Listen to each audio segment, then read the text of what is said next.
जब भी मार्केट में एक नया आईपीओ आता है, हर तरफ बस एक ही शोर होता है, भाई जीएमपी क्या चल रहा है। आईपीओ में सबको सिर्फ और सिर्फ लिस्टिंग गेन की पड़ी होती है और सब उसी के पीछे भागते हैं। सबको अपना पैसा आईपीओ के थ्रू डबल करवाना होता है।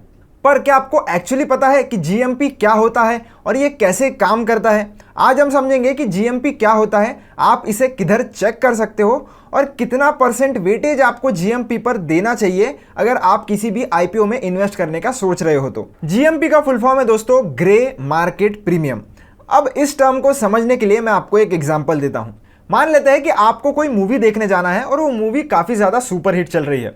उस मूवी का प्राइस फिलहाल के हिसाब से एक टिकट का 100 रुपीज के आसपास है, पर डिमांड इतनी ज्यादा है और आपको टिकट नहीं मिल रही है, इसलिए आप उस 100 रुपए के टिकट के लिए 150 रुपए भी देने के लिए तैयार हो।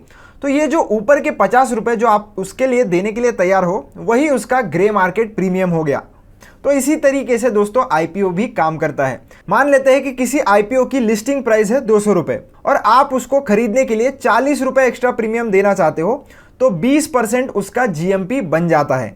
और यही सेम कंसेप्ट से आप अपना लिस्टिंग प्राइस भी जो है वो कैलकुलेट कर सकते हो।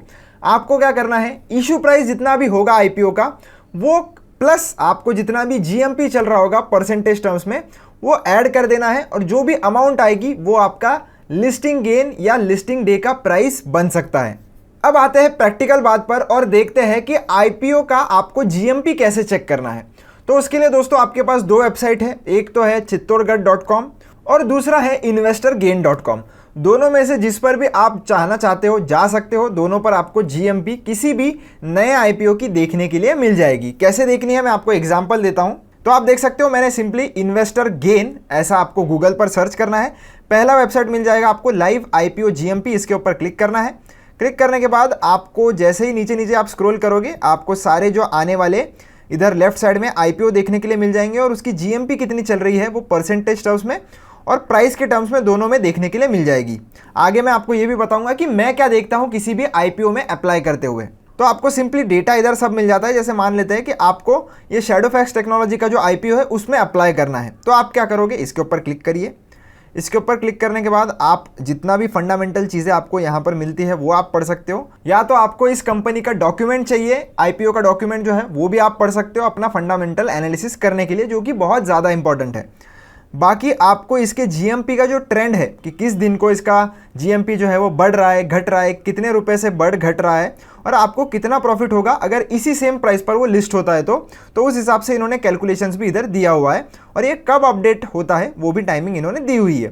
तो आप चाहो तो जीएमपी इधर से चेक कर सकते हो। अब हमने ये देख लिया कि जीएमपी चेक कैसे करना है, पर हम इस पर कितना भरोसा कर सकते हैं।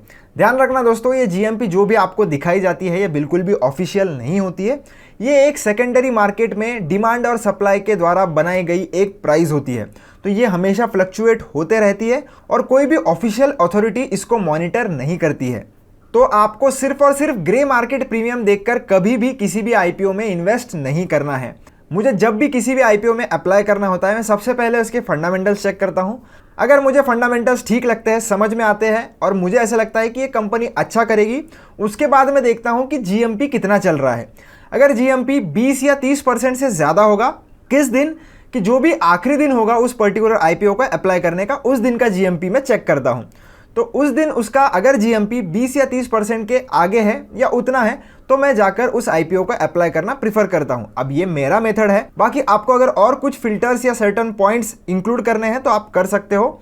बस कभी भी सिर्फ जीएमपी देखकर अगर आप आईपीओ अप्लाई करोगे, तो मैं आपको ये बता देना चाहता हूं कि जीएमपी भले ही ज़्यादा हो, ऐसा हुआ है कि जीएमपी ज़्यादा होते हुए भी स्टॉक जो है वो फ्लैट या नेगेटिव में खुला है। तो इस वजह से क्या होता है, जो लोग सिर्फ जीएमपी को देखकर आईपीओ में बिड करते हैं और उनको अलर्ट हो जाता है, वो फिर एग्जिट नहीं कर पाते, क्योंकि उन्हें पता ही नहीं है कि उन्होंने इस पर्टिकुलर आईपीओ में क्यों पैसा लगाया था, सिर्फ लिस्टिंग गेन के लिए। तो ऐसे टाइम पर बहुत ज़्यादा पैनिक क्रिएट हो जाता है इन्वेस्टर के बीच में। आपको और एक बात भी मैं बता देना चाहता हूँ कि जीएमपी भले ही कितनी अच्छी हो या खराब हो, जिस भी दिन आपका आईपीओ ओपन होगा उस दिन मार्केट का सेंटीमेंट क्या है ये भी बहुत ज़्यादा डिपेंड करता है। अगर आपका आईपीओ किसी बेयरिश दिन पर खुल जाता है, आपका जो आईपीओ है वो डिस्काउंट पर भी लिस्ट हो सकता है। सब कुछ पॉसिबल है। जीएमपी के बेसिस पर ही अगर आप आईपीओ में बिड करोगे तो कुछ भी हो सकता है, ये ज़रूर ध्यान में रखना। तो होप दोस्तों अभी आपको समझ में आ गया होगा कि जीएमपी हम कैसे चेक कर सकते हैं और जीएमपी क्या होता है। बाकी जो भी मैंने इंपॉर्टेंट टिप्स आपको दी है उसको ज़रूर कंसीडर करना अगली बार जब भी आप आईपीओ अप्लाई करो। वीडियो अच्छी लगी हो तो चैनल को सब्सक्राइब जरूर करना, वीडियो को लाइक जरूर करना। मिलता हूँ आपसे नेक्स्ट वीडियो में, धन्यवाद।